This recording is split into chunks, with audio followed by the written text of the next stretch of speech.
sucede con nuestro cuerpo pedagógico en la virtualidad? ¿Cómo se construyen los lazos a través de una computadora? Algunas de las tantas preguntas que nos interpelan en este contexto tan particular y atípico. Hoy estamos escribiendo una historia que no ha sido vista anteriormente, una historia que nos interpela y transforma nuestro cotidiano. El aula y la escuela tenían ciertas características que pensábamos innegociables, pero hoy observamos cómo necesariamente se transforman. El pizarrón es un blog, el cuaderno de clases es un archivo dentro de una computadora o un teléfono. El espacio áulico quedó desdibujado, los cuerpos intangibles y mediatizados por una pantalla. Momentos como el recreo, la hora de la leche y la ronda de novedades quedaron en silencio, como suspendidas. En el aislamiento social preventivo y obligatorio, los espacios cambiaron y las formas de transitarlos también.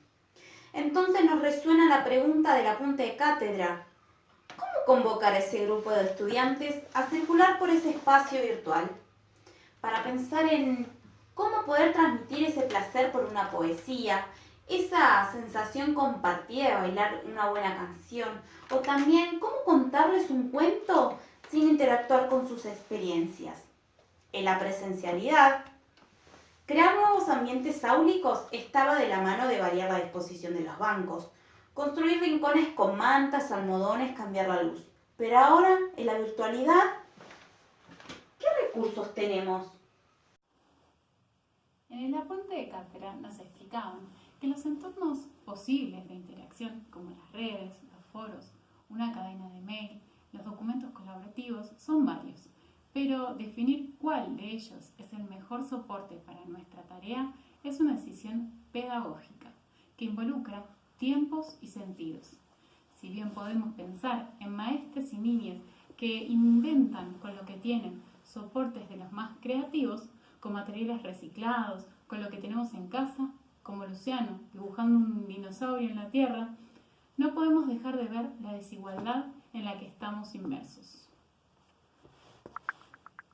La pandemia nos dejó a merced de los recursos que poseemos o no poseemos, y en ello se evidencia cómo la educación no está garantizada en cada hogar, cómo la accesibilidad se desarrolla como una de las carencias más complejas que se arrastra desde hace mucho tiempo y que se nubla bajo la mirada de la meritocracia. La inercia del sistema tiende a reproducir desigualdades, mientras que la escuela intenta apaciguarlas, aunque a veces, sin intención, las alimenta. Lejos estamos que los más vulnerables sean los más protegidos en estas situaciones de emergencia.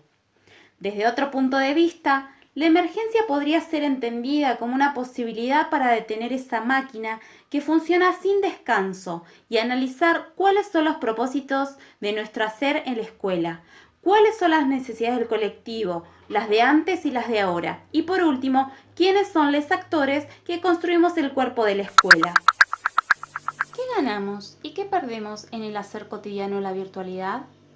En este momento hay miradas que nos perdemos y otras que aparecen. El aula, que guardaba cierta intimidad en el día a día, pasa a ser pública en las redes. Resulta intervenida por otros actores que antes no la habitaban, personas de distintas edades y con objetivos diferentes, como la familia, les directives, practicantes y cualquier otra persona que le interese ingresar en ese espacio abierto sin restricción y sin aviso. Esta sensación de ser mirada constantemente, que evoca sutilmente el panóptico de Foucault, condiciona las prácticas e implica un accionar diferente a la hora de tomar decisiones pedagógicas.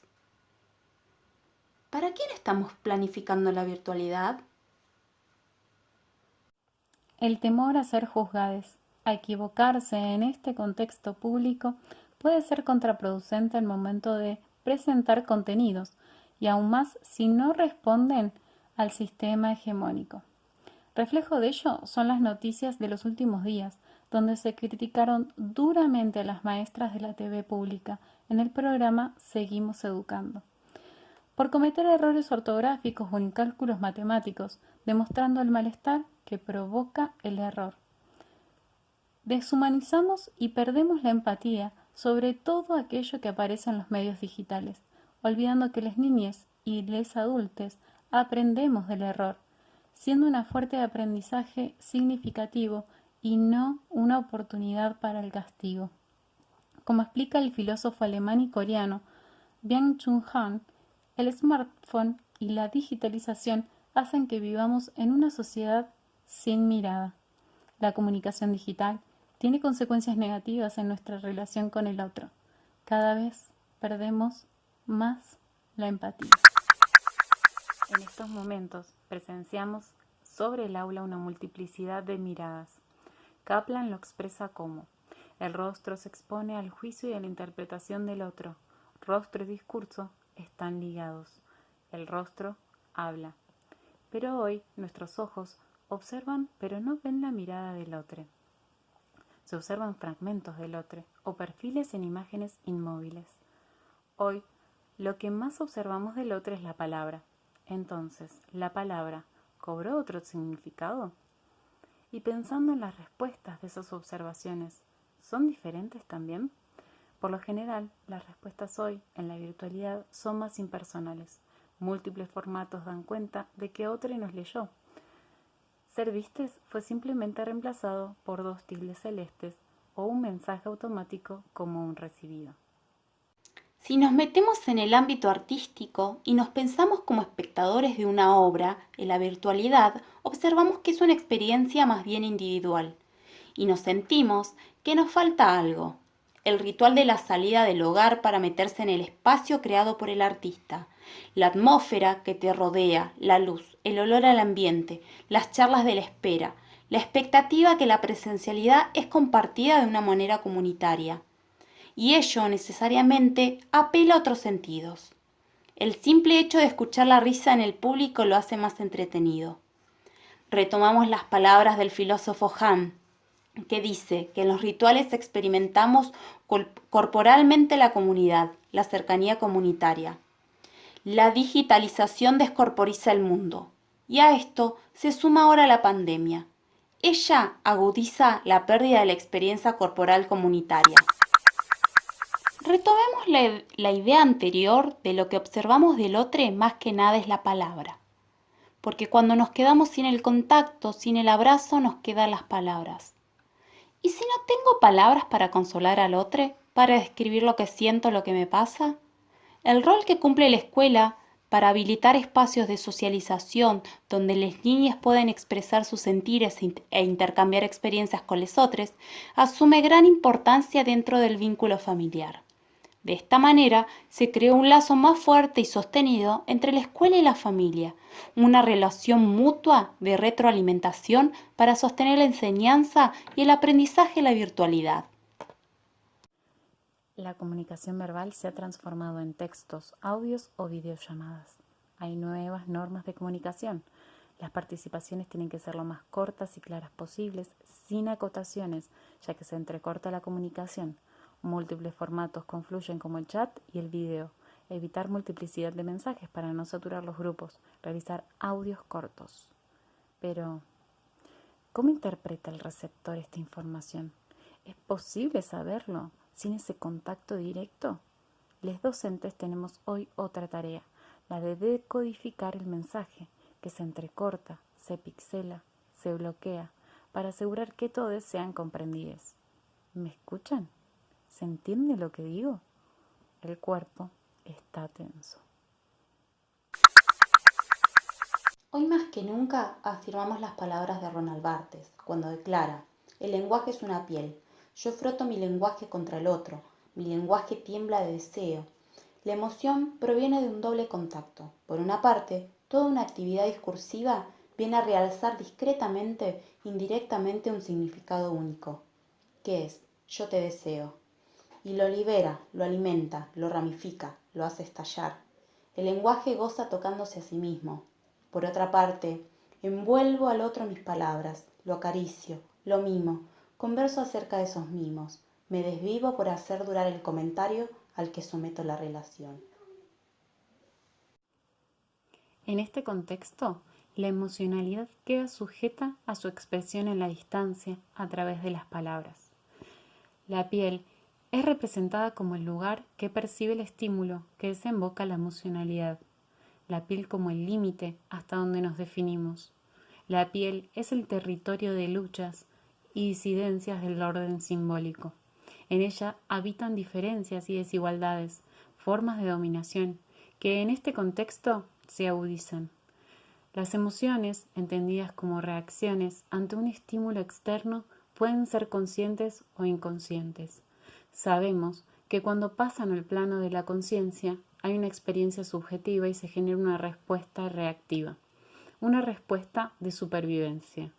Hoy actuamos para la supervivencia, aislades, alejándonos de los otros, tapándonos las bocas. El miedo que se instala en el cuerpo nos deja quietes y nos hace sentir una parálisis interna. La enseñanza de la ESI cobró sentido en toda su dimensión. Tomó absoluta relevancia para lograr y ayudar a que los estudiantes puedan canalizar sus emociones a través de las palabras, de las artes y los juegos. Hoy que los besos y las caricias no están, el codo tiene el protagonismo, un saludo cuidado, la expresión del contacto. Tomando las ideas de Daniel Kahneman y reivindicando al codo el valor de esa parte de nuestro cuerpo que en algún punto estaba olvidada, nos hace pensar, ¿qué otras cosas también se reivindicaron? Pensando en el arte, podemos decir que ha podido tomar otras formas en la interacción digital y en algún punto romper ciertas barreras espaciales que limitaban el acceso a museos, eventos, conciertos, etc. Tomaron predominancia los procesos de construcción de las obras y se valorizó el contacto directo de los autores con su público.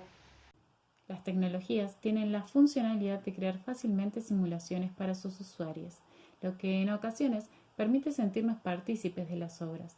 Se crean mundos y personajes posibles de habitar que antes solo eran imaginados. Pero nos preguntamos, ¿qué pasa con el arte en la escuela virtual? Notamos que el arte en las escuelas está más enfocado en la expresión plástica, artística, quedando de lado convocar a los estudiantes como consumidores de arte. Una salida cultural en la virtualidad tiene la dificultad de guiar sin el contacto directo, sin visualizar sus recorridos. Son cuestiones que creemos que debemos preguntarnos, imaginar e intentar. Luego de toda esta deconstrucción que sentimos, que frecuentamos diariamente, necesitamos afirmar que también en la virtualidad todos somos cuerpos y nuestros sentires nos atraviesan. Todas estas experiencias, que son novedades en nuestra rutina, establecen conflictos que generan cambios en nuestra construcción cognitiva. Como adultos somos responsables del cuidado de nuestras niñas en esta relación asimétrica, parafraseando a Selmanovich. Tenemos que comenzar a pensar sobre el futuro. ¿Qué les va a suceder a esas niñas que están construyendo su subjetividad? Después de haber transitado tanto tiempo sin tener contacto con otras niñas, sin salir del entorno de su casa, ¿qué sucederá con sus habilidades inter e intrapersonales, con el miedo a tocarse, hoy instalado? Observar y acompañar es nuestra tarea, ayudar a resolver sus conflictos, escuchando sus inquietudes y observando sus juegos. ¿Será que los juegos cambiarán? ¿Dejarán de ser atractivos los juegos que no son mediados por una pantalla después de tanto tiempo a través de ellas? Nos quedamos pensando en si entonces estaremos viviendo un pasaje en la concepción de las infancias y si los adultos estamos dispuestos para esta transformación que nos desafía.